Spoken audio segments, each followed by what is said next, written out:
अकाल के बावजूद उन दिनों बड़े कड़ाके का जाड़ा पड़ा। जाड़ों में हम स्कूल से आते ही गांव के अन्य बच्चों के साथ घर से नमक लेकर विभिन्न सिवानों में खड़ी चने की हरी हरी फसलों के बीच फुनगी खोंट खोंट कर खाते। सभी बच्चे उस कच्चे साग से पेट भर लेते। कोई भी अपने चने का साग खोटने से मना नहीं करता, क्योंकि उनमें कंछियां ज़्यादा निकल जाती, इसलिए पैदावार अधिक होती थी। शाम को दलित औरतें मटर और सरसों का साग खोंट कर घर लाती और सभी लोग उसे पकाकर रात में खाते। किंतु अकाल की गर्मियों के दिन बहुत कष्टदायी हो गए थे। सन 1959 की गर्मियों की शुरू में ही एक बार बड़ी बड़ी टिड्डियों का भारी प्रकोप आया। अभी अभी जौ और गेहूं की फसलें पककर तैयार होने वाली थीं।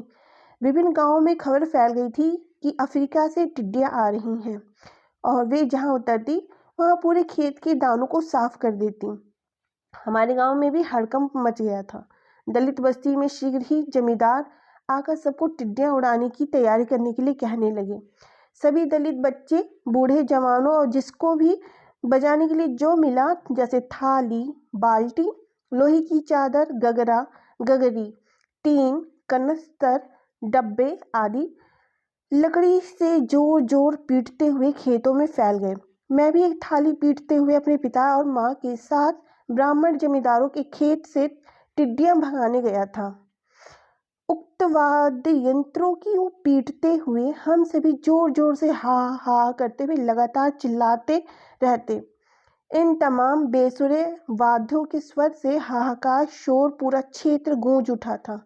लाखों लाख टिड्डियां एक साथ अत्यंत तेज गति से उड़ने लगी और साए साए करती हुई आवाज विचित्र सी लगती थी।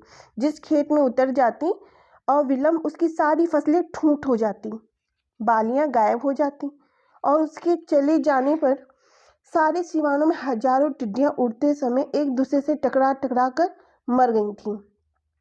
काफी संख्या में मरने के लिए छटपटा रही थीं। ऐसी टिड्डियों का खेतों से जाल साफ बिछ गया था। शीघ्र ही इन खेतों में मरी हुई टिड्डियां खाने के लिए चींटियों की भरमार हो गई। अब उन बड़ा विचित्र नज़ारा था। फसलों का बहुत नुकसान हुआ था।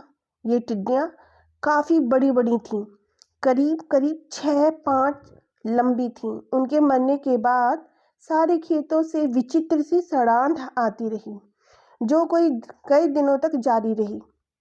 दूसरी तरफ बिना बालियों वाली खड़ी ठूंठ फसलें अनेक लोगों को रुलाती रहीं। टिड्डियां तो अंतोगत्वा ना जाने कहाँ चली गईं, किंतु अपने पीछे एक बड़ी तबाही छोड़ गईं। उन दिनों, गर्मी के दिनों, हमारी दलित की बस्ती में मटर की भिगोई दाल और मुहम्मे का लाटा फिर से हावी हो गया, क्योंकि साथ ही टिड्डियां बेघई भी वापस आ गई। दलित और औरतें, बच्चे मुर्दैया के जंगलों में गांव के ताल से खाने और योग्य वनस्पति को ढूंढ कर निकल जाते और वो चूहे मारकर घर ला के खाते। कभी कभी जहरीले सांप भी निकल आते। जंगल में खरगोश शाही ढूंढ कर मारे जाते और इनकी संख्या बहुत कम होती थी। इधर ताल से सेरुकी नामक पौधे से जड़ उखाड़ ली जाती, बड़े प्याज के बराबर चुकंदर जैसी लगती थी। साथ ही ये प्राकृतिक खाद्य सामग्री समाप्त हो जाती तो आषाढ़ का महीना आते थे घरों के आसपास जमीनों पर फेंकी आम की गुठलियों से पौधे निकलने लगते। उनको अमोला कहा जाता था।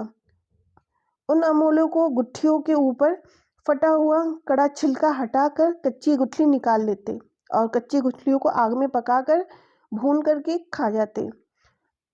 और कुछ अमोली वाली गुठलियों से पौधे तोड़कर फेंक दिए जाते और उसके हिस्से के पौधे निकलते, उसमें छेद बन जाते थे, जिसे उसे बच्चे पत्थर पर रगड़कर बांसुरी की मुंह जैसा सपाट बना लेते और उसे फूंक कर बजाने वाली शहनाई सुरीली आवाज निकलती।